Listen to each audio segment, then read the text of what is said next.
দেশে যত হিন্দুদের মূর্তি ব্যতীত দেশে যত ছবি মূর্তি আছে, মুসলমানকে নিজেই ভেঙে দিতে হবে, তার এটা জরুরি জিম্মেদারি, ভাঙতেই হবে। 30 বছর আগে কথা বলতাম, বলতে থেকেছি, সময়ে কিছু বিরতি থাকলেও আবারও বলছি, যে হাত দিয়ে স্বাধীনতার নাম দিয়ে মানুষ মূর্তি তৈরি করেছে, সে হাত দিয়েই মুসলমানকে মূর্তি ভাঙতে হবে, এটাই জরুরি। নিজের জিম্মেদারি আর একজনের উপরে চাপিয়ে সফলতা অর্জন করা যায় না। নিজের বাড়িতে শোকেজে যত ছবি মূর্তি আছে, যত পুতুল আছে, সবকে ভেঙে ফেলতে হবে। আজকে যারা অত্র মসজিদের মুসল্লি, আমি বলছি আপনাকে, রাসূলের সুন্নাত পালন করো তো ইমানদারের ভিত্তিতে। বাড়িতে ঢুকে যত ছবি মূর্তি আছে, অ্যালবামে হোক, শোকেজে হোক, যেখানেই হোক না কেন, আগে ভেঙে ফেলবেন, আগে সরাবেন, তারপরে খাওয়া দাওয়া। বন্ধু বান্ধব যদি কেউ দামি মূর্তি দিয়ে পাঠায়, দামি যত হবে আপনার রাগ তত বাড়বে, এ কথাই ঠিক। ভাঙার সময় আপনার রাগ যেন তত বেশি হয়। ছবি মূর্তির সাথে কোনো প্রকার আপোষ চলবে না, এ কথাই ঠিক। আমি আপনাকে বলতে চাই, যে কয়েকদিন বাঁচতে চাই পৃথিবীতে, ঈমান নিয়ে বাঁচতে চাই যতদূর সম্ভব, যেভাবে সম্ভব। যেসব পাপের কারণে মানুষ মহাপাপী হয়, তার একটি বড় মহাপাপ হচ্ছে ছবি মূর্তি তৈরি করা, গড়ানো, তাকে ভালোবাসা। এ ব্যাপারে আল্লাহ এবং আল্লাহ রাসূল অনেক কিছু বলেছেন। নবীগণের নীতি ছিল সমাজের ছবি মূর্তি, ভাস্কর্য ভেঙে দেওয়া। তারা এই আদর্শ সমাজে শক্তভাবে বাস্তবায়ন করার চেষ্টা করেছেন।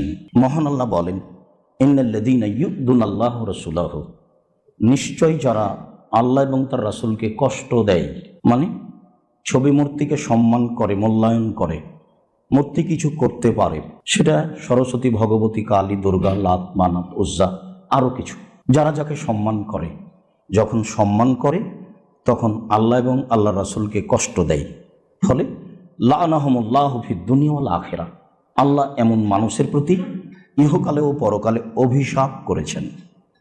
যারা এমন কাজে জড়িত, আল্লাহ তাদের প্রতি অভিশাপ করেছেন, স্বয়ং আল্লাহ।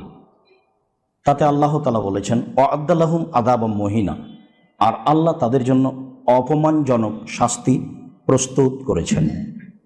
সময়ের গতিতে আল্লাহ তাআলা বলেছেন মানুষকে অপমানজনক শাস্তি, সময়ের গতিতে বলেছেন কঠিন শাস্তি, সময়ের গতিতে বলেছেন কষ্টদায়ক শাস্তি। তাহলে পাপের কারণেই শাস্তির ভিন্ন ধরন দেখা যায়।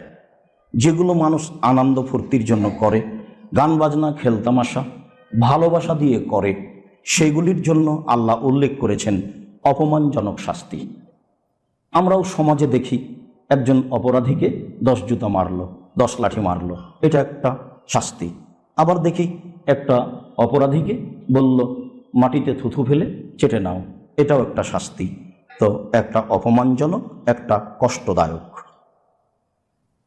তাহলে যেসব শাস্তি কষ্টদায়ক নয় বরং অপমানজনক, সেগুলি হচ্ছে মানুষের অন্তরের ভালোবাসার সাথে জড়িত, চোখের ভালোবাসার সাথে জড়িত।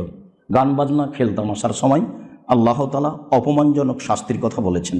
ছবি মূর্তি বানানো, মূল্যায়ন করার ব্যাপারে আল্লাহ তাআলা অপমানজনক শাস্তির কথা বলেছেন। সম্মানিত দিনী ভাই বোন, যারা আমরা অত্র মসজিদের সামনে আছি, অনলাইনের মাধ্যমে পৃথিবীর বিভিন্ন জায়গা থেকে এখন অংশগ্রহণ করেছি, সময়ের গতিতে আমরা অবগত হব। যারা সকল দিনী ভাই বোনকে আমরা অবগত করাতে চাই যে ছবি মূর্তিকে ভালোবাসা এবং একে মূল্যায়ন করা, বাড়িতে সাজিয়ে রাখা, অ্যালবামে সাজিয়ে রাখা মহাপাপ।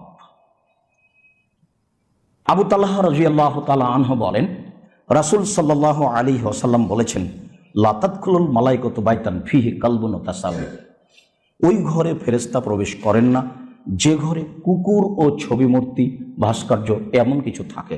যে বাড়িতে এগুলি থাকে সেসব বাড়িতে ফেরেশতা প্রবেশ করে না, এই কথা মুহাম্মদ সাল্লাল্লাহু আলাইহি সাল্লাম বলেন। হাদিস বুখারী, মুসলিম। তাতে তিনি কুকুরের কথাও উল্লেখ করেছেন। কুকুর উপকারী হলেও সময়ের গতিতে মানুষ তাকে ক্রয় করতে পারে না, মানুষ তাকে ভালোবাসতে পারে না, ও ভালোবাসার বস্তু নয়। আব্দুল্লাহ ইবনে মাসউদ রাদিয়াল্লাহু তাআলা আনহু বলেন, রাসূল সাল্লাল্লাহু আলাইহি ওয়াসাল্লাম বলেছেন, ইন্না আশাদ্দান আযাবি ইনদাল্লাহি ইয়াউমাল কিয়ামা আল মুসাব্বিরুনা, বিচারের মাঠে যাদের সবচেয়ে শক্ত, কঠোর, কঠিন, বেশি শাস্তি হবে যারা ছবি মূর্তি তৈরি করে। হাদিস তো বুখারী, মুসলিম। তাতে তিনি বলেছেন সবচেয়ে কঠোর, সবচেয়ে কঠিন, সবচেয়ে কঠোর, সবচেয়ে কঠিন শাস্তি হবে আল মুসাব্বিরুন, যারা ছবি মূর্তি তৈরি করে, সম্মান করে, মূল্যায়ন করে। এ কথা রাসূল সাল্লাল্লাহু আলাইহি সাল্লাম বলেন, হাদিস বুখারী মুসলিম। আব্দুল্লাহ ইবনে উমর রাদিয়াল্লাহু তাআলা আনহু বলেন, রাসূল সাল্লাল্লাহু আলাইহি ওয়াসাল্লাম বলেছেন,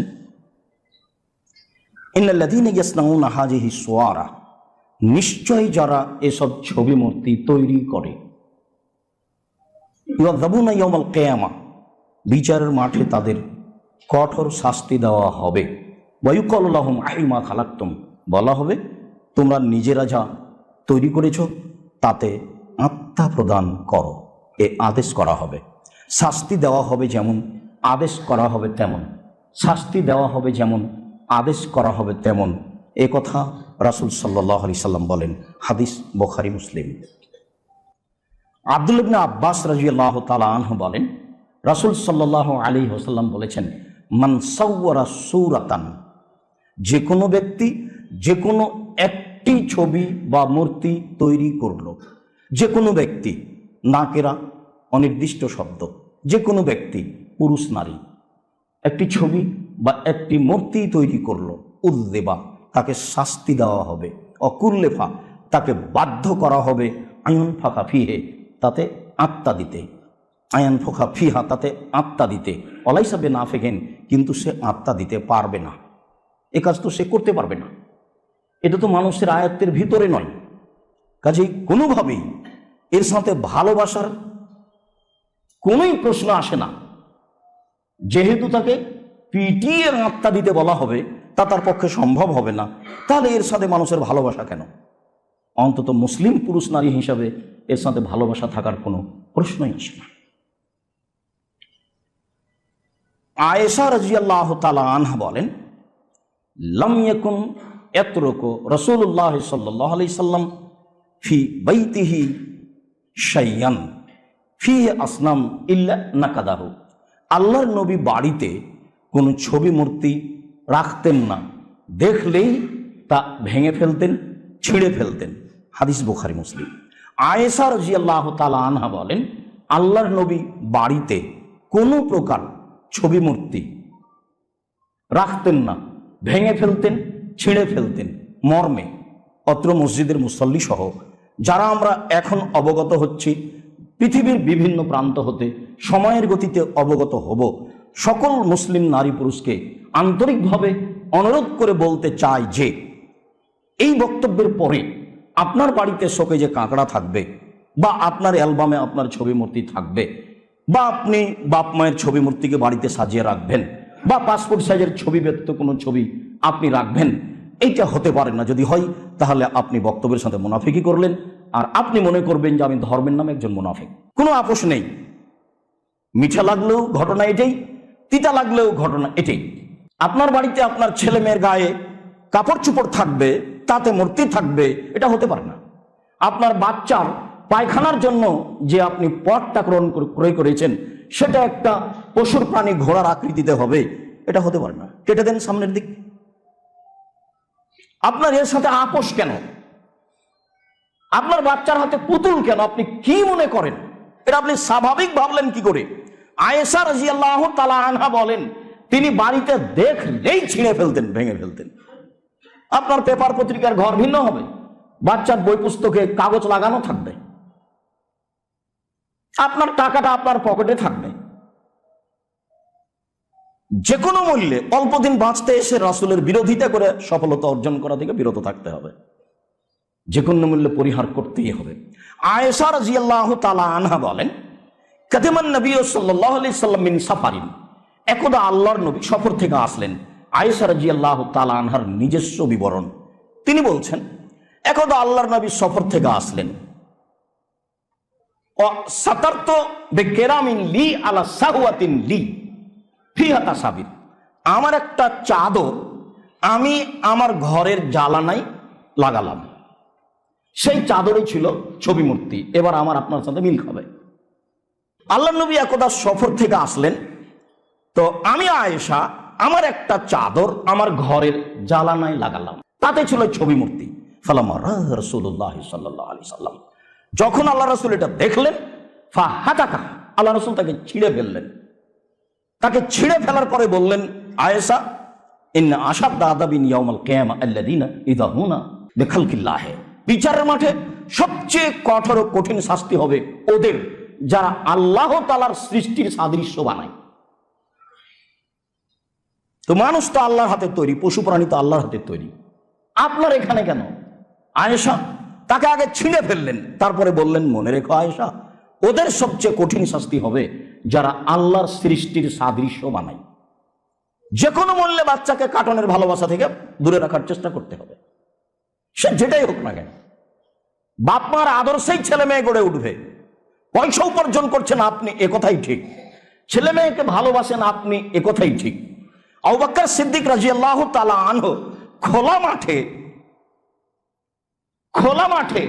14,000 মানুষের সামনে যুবতী বিবাহদারীকে মেরে দিলেন, একথাও ঠিক। আবু বকর সিদ্দিক রাদিয়াল্লাহু তাআলা আনহু খোলা মাঠে জামাই বেটির উরু রানের উপরে মাথা দিয়ে শুয়ে আছেন, এই অবস্থায় বিবাহদারী মেয়েকে মেরে দিলেন, একথাও ঠিক। এটি কি কোনো রূপক কথা? হাদিস তো বুখারী মুসলিম। আমি বাপ, একথাই ঠিক। আমি আমার ছেলে মেয়ের জন্য পয়সা উপার্জন করি, একথাই ঠিক। সে 1 টাকা করি আর 1 কোটি টাকা করি মাসে, সেটা ভিন্ন কথা, হবে একদিনে, সেটা ভিন্ন কথা। তবে আমি একটা পরিবার লালন পালন করি, আমার অধীনে পরিবার আছে। আয়েশা রাদিয়াল্লাহু তাআলা আনহা একথা বলেন। আয়েশা রাদিয়াল্লাহু তাআলা আনহা বলেন, কাদেমা রাসূলুল্লাহ সাল্লাল্লাহু আলাইহি ওয়াসাল্লাম মিন সাফারিন, অন্য একদিন আল্লাহর নবী এক সফর থেকে আসলেন। ও আল্লাহ তো দুরনুকান ফিহা তাসাবির, আমি ওইরকমই একটা চাদর ঘরের জ্বালানায় ঝুলিয়ে দিলাম। তিনি সফর থেকে আসলেন, তাকে ভালো লাগবে এই সুবাদেই তারা স্বামীর জন্য প্রস্তুতি নিতেন। হাদিসে এই প্রস্তুতির কথা বলা আছে। আমি তার সফর থেকে আসার সুবাদেই ভালোবাসা প্রকাশ করার জন্য আমি একটা চাদর দেখতে ভালো লাগবে মর্মে জ্বালানায় ঝুলিয়ে দিলাম। তিনি ঢোকাই বললেন, আয়েশা ফাআমারানি, তিনি আমাকে আদেশ করলেন, আনজিআহু, দ্রুত এই চাদরটা সরাও। ফানাজাতুহু, আমি তা সরিয়ে ফেললাম। দ্রুত এই চাদরটা সরাও, তাতে ছবি মূর্তি আছে। আমি বলার সাথে সাথে সরিয়ে দিলাম। আনাস রাদিয়াল্লাহু তাআলা আনহু বলেন, কানা কিরামুন লি আয়েশাতা সাতারা বেহি জানেবা বাইতেহা, আয়েশা রাদিয়াল্লাহু তাআলা আনহার একটি চাদর ছিল। সেই চাদরটা তিনি ঘরের একদিকে ঝুলিয়ে দিয়েছিলেন, তাতে ছিল ছবি মূর্তি বা শুধু চাদর নকশাপূর্ণ। রাসূল সাল্লাল্লাহু আলাইহি সাল্লাম বলেন, আয়েশা, আমি তেমনি কেরামাকে হাজা, তুমি তোমার এই চাদরটা আমার চোখের সামনে থেকে সরাও। ইন্নাহু লা তাজালু তাসাবিরুহু তারজু ফি সলাতি, ওর ছবি, ওর নকশা সর্বদা আমার চোখের উপরে পড়ছে সালাতের সময়, দ্রুত এটা সরাও। হাদিস বুখারী মুসলিম। বোঝা যাচ্ছে মসজিদের পশ্চিম দেওয়ালে কোনো প্রকার লেখা থাকবে না। মসজিদের পশ্চিম দেওয়ালে বা এমন ধরনের কোনো টাইলস দেওয়া যাবে না যেটা চোখে বাঁধে, চোখে দেখতে ভালো লাগে। মেঝেতে এমন টাইলস দেওয়া যাবে না যেটা নকশাপূর্ণ হতে থাকে, পূর্ণ হয়। টাকা এখানে খরচ করতে হবে, ফকির তো আছে দুনিয়াতে। সর্ব ধরনের নকশা সাজানো এগুলি থেকে বেঁচে থাকতে হবে। এমনকি বাড়ির যে জায়নামাজ, নকশাপূর্ণ জায়নামাজ কিনা থেকে বিরত থাকতে হবে। যেটাতে কাবা ঘর আছে, দেখতে ভালো লাগে, সেটা থেকে বিরত থাকতে হবে। কাবা ঘরের কারণে নয়, এই ছবি দেখতে ভালো লাগে এর কারণে। আজও ঢাকা শহরে এমন জায়নামাজ পাওয়া যাবে এক কালার, যাতে কোনো কিছু নেই। দেশ তো আর মাইরা খায়নি। এটা জ্বালিয়ে দিয়ে আরেকটা নিয়ে আসবো, যাতে সলাতের একাগ্রতা নষ্ট হবে, যাতে চোখ পড়তে পারে। কি করে দেওয়ালে লেখা থাকতে পারে যে মোবাইল ফোন বন্ধ করুন? তো আল্লাহ আকবার বলার পরে এখন দেখছে পড়ছে মোবাইল ফোন বন্ধ করুন, এমনিতেই চলে আসবে, কাউকে বলা লাগবে না। লাল বাতি চলে আসছে, শরীয়ত তো আর কেউ মানতে চায় না। নামে মাত্র মুসলমান, হয় মাঝহাব দিয়ে মুসলমান, নাহলে ধর্ম দিয়ে মুসলমান, আর নাহলে এমনিতেই স্বাভাবিকভাবে জন্মগত মুসলমান। একে মানতে হবে, এদের একটা নিজস্ব ধর্ম আছে, এই বিবেচনা কার? অথচ হিন্দুর নিজস্ব বিবেচনা আছে, ও তার মধ্যে চলার জন্য চেষ্টা করে। আয়েশা রাদিয়াল্লাহু তাআলা আনহা বলেন, ইশতারাইতু নামরুকাতান ফিহা তাসাবির, একদা আমি একটা চাদর কিনলাম, তাতে ছিল ছবি। ফালাম্মা রাআহা, যখন আল্লাহর নবী ছবিটা দেখলেন চাদরে, ফাকামা আলাল বাব, তিনি দরজায় দাঁড়িয়ে গেলেন, আল্লাহ ইয়াদখুলহু, ভিতরে আসলেন না। ফাআরাফতু ফি ওয়াজহিল কারাহিয়াতা, মুখের দিকে দেখে আমি বুঝে নিয়েছি তিনি এটাকে অসন্তুষ্ট মনে করছেন, খারাপ মনে করছেন, বা আমি তার মুখ দেখে বুঝতে পারছি ব্যাপার কিছু ঘটেছে। আমি তার মুখের আকৃতি দেখে আঁচ করেছি ব্যাপার কিছু ঘটেছে। ঘটনা কি? আমি বললাম, ইয়া রাসূলুল্লাহ আতুবু ইলাল্লাহি রাসূলিহি, আমি আল্লাহর দিকে ফিরে যাই, আমি রাসূলের দিকে ফিরে যাই, আমি আল্লাহর দিকে ফিরে যাই, আমি রাসূলের দিকে ফিরে যাই।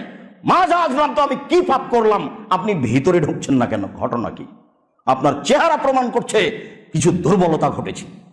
আমি তো আল্লাহকে মানি, আমি তো রাসূলকে মানি, আমি আল্লাহকে এক বলে মেনে নিয়েছি, আর আপনি আমার স্বামী, এ কথা পরে আমি বলছি যে আপনি নবী, আপনাকে আমি নবী হিসেবে মেনে নিয়েছি, এটা আমার কোনো সন্দেহ নেই। আমি কি পাপ করলাম, ভিতরে ঢুকছেন না কেন? এ কথা বলছেন তিনি। বয়স কম হলে বুদ্ধির অভাব নেই। রাসূল সাল্লাল্লাহু আলাইহি ওয়াসাল্লাম বলছেন, আয়েশা ইন হাযিহিল মামরাকা, এই যে তুমি চাদর কিনেছো, এটা কি? এইটা কেন কিনেছো? তুমি এই চাদর কিনলে কেন? তখন আয়েশা রাদিয়াল্লাহু তাআলা বলছেন, শোনেন কেন কিনেছি, ইশতারাইতুহা লাকা, আমি আপনার জন্যই কিনেছি। তাহলে চাদরটা তিনি কিনেছেন স্বামীকে খুশি করার জন্য, বলছেন আমি আপনার জন্যই কিনেছি। বলে তাকওদা আলাইহা, আপনি তার উপরে বসবেন, অতটা সাদ্দাহা, সময়ে চাদরটা বালিশ হিসেবে ব্যবহার করবেন, এই জন্য কিনেছি। তিনি কারণ উল্লেখ করলেন। 1 নম্বরে বললেন আপনার জন্য কিনেছি, 2 নম্বরে বললেন এর উপর আপনি বসবেন, বিছিয়ে দিব, 3 নম্বরে বললেন এটাকে সময়ে বালিশের মতো করে ব্যবহার করবেন, এই জন্য কিনেছি। তখন তিনি বলছেন, আয়েশা ইন আসাবা হাজি সুওয়ার ইয়াদাবুনা ইয়াউমাল কিয়ামা, মনে রেখো যারা এইসব ছবি মূর্তি তৈরি করে তাদেরকে বিচারের মাঠে কঠোর কঠিন শাস্তি দেওয়া হবে। মনে রেখো ইয়াদাবুনা ইউকাল্লাফুনা ওয়া ইউকালু লাহুম আইহুমা খালাকতুম, যা সৃষ্টি করেছো তাতে আত্মা প্রদান করো, পিটিয়ে করতে বাধ্য করা হবে। মনে রেখো ইন্নাল বাইতাল্লাযী ফিহা সূরাল কালব লা তাদখুলুল মালায়েকা, যেই ঘরে কুকুর থাকে, যে ঘরে ছবি মূর্তি থাকে, সেই ঘরে ফেরেশতা প্রবেশ করেন না। এই 3টি কথা তিনি বলে থামলেন। 1, মনে রেখো আয়েশা, যারা এগুলো করে তাদের কঠিন শাস্তি হবে। মনে রেখো আয়েশা, যারা তৈরি করছে তাদেরকে পিটিয়ে আত্মা দিতে বাধ্য করা হবে। মনে রেখো আয়েশা, যেই ঘরে ছবি মূর্তি কুকুর থাকে সেই ঘরে ফেরেশতা প্রবেশ করেন না। রাসূল সাল্লাল্লাহু আলাইহি সাল্লাম আয়েশার ভালোবাসার উপরে এই কথা বললেন। অবশ্যই কথাগুলি বিবেচনায় নিয়ে আসবো। বাড়িতে ঢোকে আগে দেখব শোকেজে কি কাঁকড়া আছে, আয়নাটা কি কাতল মাছের আকৃতিতে আছে, বাচ্চার পায়খানা করার পটটা কি আসলে প্রাণীর আকৃতিতে আছে, বাচ্চা কি পুতুল নিয়ে খেলে, সব কিছু ভেঙে ফেলে সরিয়ে ফেলে খেতে বসবো। আমি ইমানদার, আমার ইমান কাজ করে, আমি রেখেই খেতে বসলাম, আসলে ইমান নেই, এমনিতেই থাকি, আমার ইমান কোনো কাজ করে না। ইমান যত বেশি হবে পাপ তত কম হবে, ইমান যত কম হবে পাপ তত বেশি হবে। দিব্যি ঠিকই আছে, আমি মানুষের মতো চলছি, খাই থাকি, তাহাজ্জুদও পড়ি, প্রতি বছর হজও করি, আবার পাপও চালু আছে, ছেলে মেয়ে সবার হাতে পুতুল আছে, সুন্দর আছে, শোকেজে কাঁকড়াও আছে, তো বুঝলাম না ব্যাপারটা কি। ইমানও আছে, ইমান আছে সবচেয়ে কম, ইমান কোনো কাজ করে না। ইমানের ক্ষমতা থাকতে হবে, অন্যায়কে যে ইমান সহ্য করতে পারে সেটা আসলে ইমান নয়। আল্লাহ তুমি আমাদের বুঝে আমল করার তৌফিক দান করো। আল্লাহ আল্লাহুম্মা সাল্লি আলা আলহামদুলিল্লাহি ওয়াহদা ওয়াসসালাতু ওয়াসসালামু আলা মান লা নাবিয়্যা বা'দা। আব্দুল্লাহ ইবনে আব্বাস রাদিয়াল্লাহু তাআলা আনহু বলেন, কালাত মাইমুনা রাদিয়াল্লাহু তাআলা আনহা বললেন, আল্লাহ নবীর স্ত্রী মাইমুনা রাদিয়াল্লাহু তাআলা আনহা বলেন, আন্না রাসূলুল্লাহ সাল্লাল্লাহু আলাইহি সাল্লাম আসবাহা ইয়াওমান আজমা, আল্লাহ নবী একদা খুব ভারাক্রান্ত অবস্থায় ভারী মনে ভারী মুখে সকাল করলেন, খুব যেন দুশ্চিন্তায়। বিষয়টা আমি বুঝলাম না।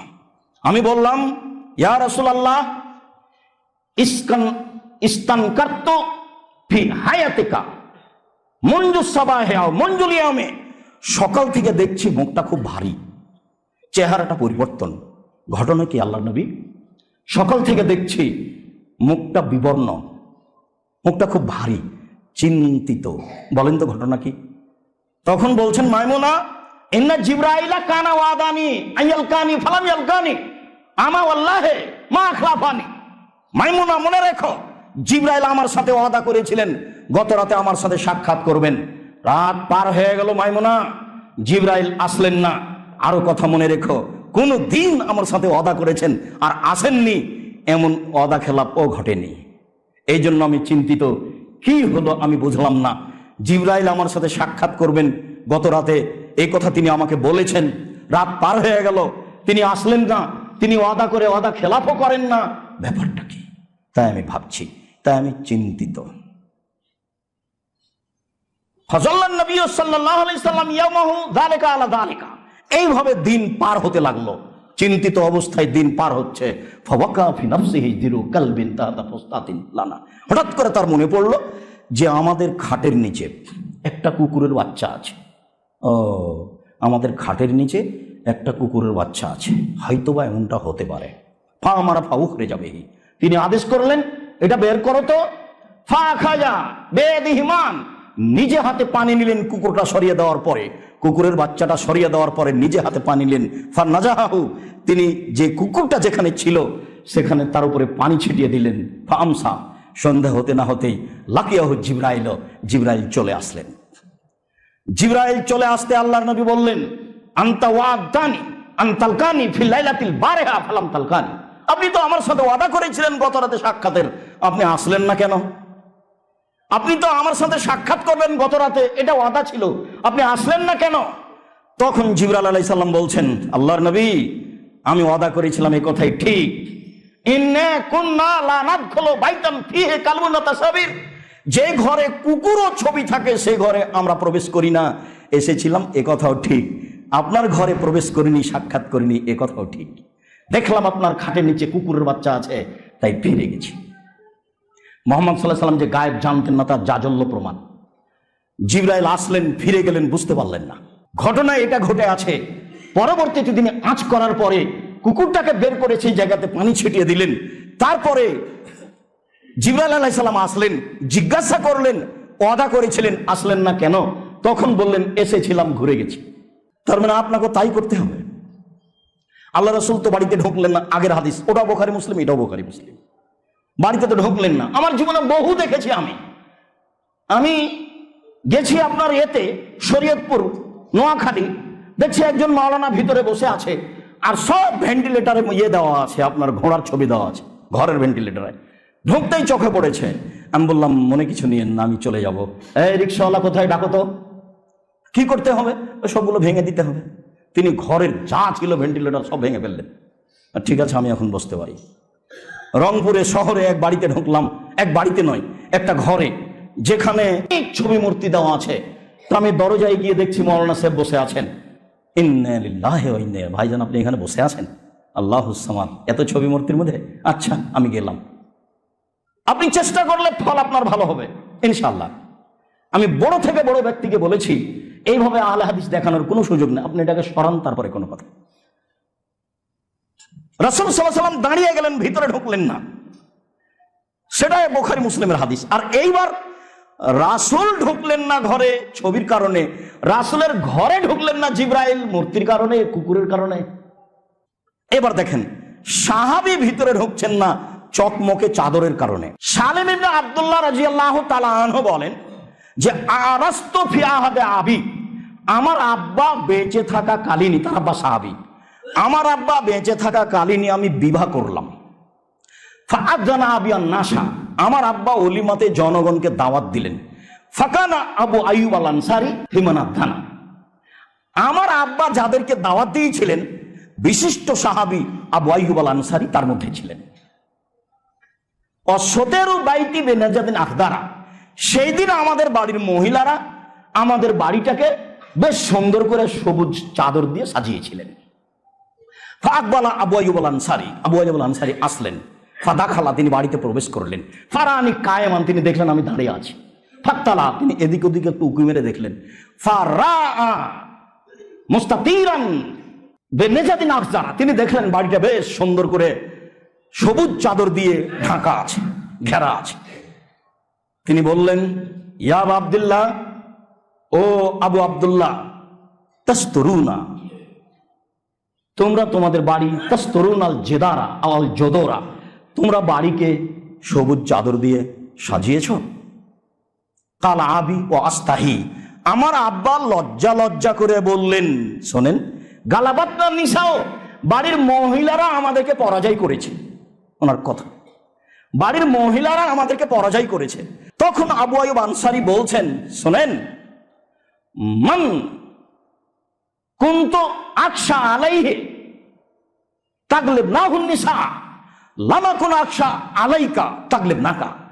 যাদের ব্যাপারে আমি আশঙ্কা করি যে মহিলারা তাদের উপরে জয়ী হয়ে যাবে, আপনি তার অন্তর্ভুক্ত নন। আবু আইয়ুব আনসারী বলছেন, শোনেন, যারা মহিলাদের কাছে পরাজয় হবে আপনাকে আমি তার মধ্যে কোনোদিন মনে করিনি। এই কথা বললেন, আপনি মহিলাদের কাছে পরাজয় হতে পারেন এটা আমি আশা করিনি। সুম্মা কালা, এরপরে বললেন, লা আতআমু লাকুম বাইতান লা আতআমু লাকুম তামান, আমি তোমাদের খাদ্য খাবো না। ওয়ালা আদখুলু লাকুম বাইতান, আমি তোমাদের বাড়িতে প্রবেশও করব না। ফাখারাজা, তিনি বের হয়ে চলে গেলেন। আবু আইয়ুব আনসারীর নিজস্ব ঘটনা, আবু আইয়ুব আনসারী নিজস্ব বিবরণ তিনি বলছেন, বাড়িকে সুন্দর করে ঝকঝক করে চাদর দিয়ে সাজানো ছিল, এটা তিনি পছন্দ করেননি। মর্মে বললেন, আমি তোমাদের খাদ্য খাবো না, আমি তোমাদের বাড়িতেও প্রবেশ করব না। দেখেন, বের হয়ে যাওয়ার সময় একটা বই কিনবেন, উপদেশ, ছবি মূর্তি, আমি আপনার জন্য লিখেছিলাম। কোথায় আপনার দুর্বলতা তা আমি জানি না, তবে আমি জাতিকে ধর্মের নামে কোনোদিন ফাঁকি দিইনি। মানুষ হিসেবে আমার উপর আপনার দুর্বলতা থাকতেই পারে, কারণ আমি মানুষ, আমি তো ফেরেশতা নয়, ভুল ত্রুটি দিয়ে আমিও গড়া। কিন্তু আপনার ভালোবাসা কমুক এটা আমি কোনো সময় চাইনি, এইটা আমি কোনো সময় চাইনি। অতএব আমার অনুরোধ থাকছে রাসূল সাল্লাল্লাহু আলাইহি ওয়াসাল্লামের কথাগুলিকে মূল্যায়ন করা। ওমর ইবনুল খাত্তাব হিনা কাদেমা শামা, ওমর ইবনুল খাত্তাব যখন সিরিয়ায় আসলেন, ফাসানা লাহু রাজুলুন মিনান নাসারা, খ্রিস্টানদের একজন লোক ওমরকে দাওয়াত দিলেন। দাওয়াতে তিনি বললেন, ওমর, ইন্নী উহিব্বু আন তাজিয়ানি ওয়া তাকরিমানি আনতা আসাবক, আপনি আমার বাসায় দাওয়াত খেতে যাবেন আর আপনি আমাকে সম্মানিত করবেন। অর্ধ পৃথিবীর খলিফা কুশাগর বুদ্ধিজীবী রাজনীতিবিদ ওমর, আপনার মতো মানুষ আমার বাড়িতে আসলে আমার যে কত সৌভাগ্য। ওয়ারাজুলুন কানা মিন উজামাই শাম, সিরিয়ার বড় নেতাদের একজন, লোকটা খ্রিস্টান, লোকটা বড় নেতা, লোকটা খ্রিস্টান, লোকটা বড় নেতা। খ্রিস্টান অবস্থায় ওমর রাদিয়াল্লাহু তাআলা আনহুকে বলছেন যে আপনি আমার বাসায় আসলে আপনি আমাকে সম্মানিত করবেন, আপনার কারণে আমি সম্মানিত হব, এই আশায় আপনার জন্য আমি খানা পানি তৈরি করেছি, আপনি একটু আমার বাসায় চলেন। তালা উমর রাদিয়াল্লাহু তাআলা আনহু বললেন, ইন্নী লা আদখুলু কানাইসাকুম মিনাজলিস সুয়ারে, আমি যে আপনাদের বাড়িতে গির্জা ঘরে ইবাদতখানায় ঢুকি না মূর্তি থাকার কারণে। আল্লাতী ফিহা সূরা, আপনাদের বাড়িতে আপনাদের গির্জা ঘরে মূর্তি আছে, এই জন্য আমি আপনার দাওয়াত গ্রহণ করলাম না। উকবা ইবনে আমির রাদিয়াল্লাহু তাআলা আনহু বলেন যে আন্না সানালাহু রাজুল, একটা লোক তার জন্য, বিশিষ্ট সাহাবী উকবা ইবনে আমর আল জোহানি, বিশিষ্ট সাহাবী আব্দুল্লাহ ইবনে মাসউদ এবং উকবা ইবনে আমির আল জোহানিকে এক লোক দাওয়াত দিলেন, বললেন যে আপনি আমার বাসায় দাওয়াত খেতে আসেন। তখন তিনি বললেন, আফিল বাইতে সূরা, আপনার বাড়িতে তো আমি যাব, বাড়িতে কি ছবি মূর্তি আছে? তারা নাম বললেন, জি হ্যাঁ, আমার বাড়িতে কিছু ছবি মূর্তি আছে। ফা আবা আইয়াদ খোলা, তিনি বাড়িতে যাওয়া নাকচ করলেন। হাত্তা কাসারা সূরা, যতক্ষণ পর্যন্ত ছবি মূর্তি না সরানো হবে ততক্ষণ পর্যন্ত উকবা ইবনে আমির আপনার বাড়িতে ঢুকবে না। তিনি ছবি মূর্তি সরালেন, ফাদাখালাহ, তারপরে তিনি প্রবেশ করলেন। আমি আপনাকে বুঝাতে চাচ্ছি ছবি মূর্তির উপর আপনার ভালোবাসা কেন, সেটা যেভাবেই হোক না কেন, আপনার বাড়িতে, আপনার ছেলে মেয়ের গায়ে, আপনার অ্যালবামে কোনো জায়গাতে ছবি মূর্তি থাকতে পারে না। ভুল হিসাব, এটা ঈমানের পরিচয় নয়। ছবি মূর্তি ভেঙে ফেলতে হবে, এইটা নবীগণের নীতি। দেখেন, ইব্রাহিম আলাইহিস সালাম একদা তার পিতাকে বললেন, মা হাদিহি তামাসিল, আব্বা এগুলো কি, এসব ছবি মূর্তি কেন? তখন তার পিতা বললেন, দেখো, এগুলো আমার বাপ দাদাদের স্মৃতি নীতি, এভাবে আমার বাপ দাদারা ছবি মূর্তি করত। এরপরে তিনি বলছেন, শোনেন, সবকে সকল সামনে রেখে, ওয়াতাল্লাহি লাকিদান্না আসনামাকুম, আপনাদের ছবি মূর্তি ভেঙে দেওয়ার জন্য কি করা লাগে সেটা আমি দেখব। পরিস্থিতি সাথে নেই, কিন্তু কথাও কম নয়, পরিস্থিতি কিন্তু অনুকূলে নয়, কথাও কম নয়। আপনাদের ছবি মূর্তি ভেঙে দেওয়ার জন্য কি করা লাগে সেটা আমি দেখবো। ফাজালাহুম জুজাজা ইল্লা কাবিরাল্লাহু লাআল্লাহু ইলাইহি ইয়ারজিউন। তিনি বড় মূর্তিটা রেখে সব মূর্তিগুলিকে একবারে খান খান করে দিলেন, চৌচির করে দিলেন, টুকরা টুকরা করে দিলেন। বড় মূর্তিটা রেখে জনগণ এবং তার নিজস্ব মেলা থেকে ঘুরে এসে অবস্থা দেখে বলছেন, আনতা ফাআলতা হাজা বিআলিহাতিনা ইয়া ইব্রাহিম, ইব্রাহিম তুমি কি আমাদের মূর্তির সাথে এরূপ আচরণ করেছো? সবাই বলা বলি করছে, ইব্রাহিম নামে এক যুবক মূর্তিকে ঘৃণা করে, তুমি কি আমাদের মূর্তির সাথে এরূপ আচরণ করেছো? তখন তিনি বলছেন, বাল ফালাহু কাবীরুহুম ফাসালুহু মিন কান ইয়ানতুকুন, আমাকে জিজ্ঞাসা করছেন কেন?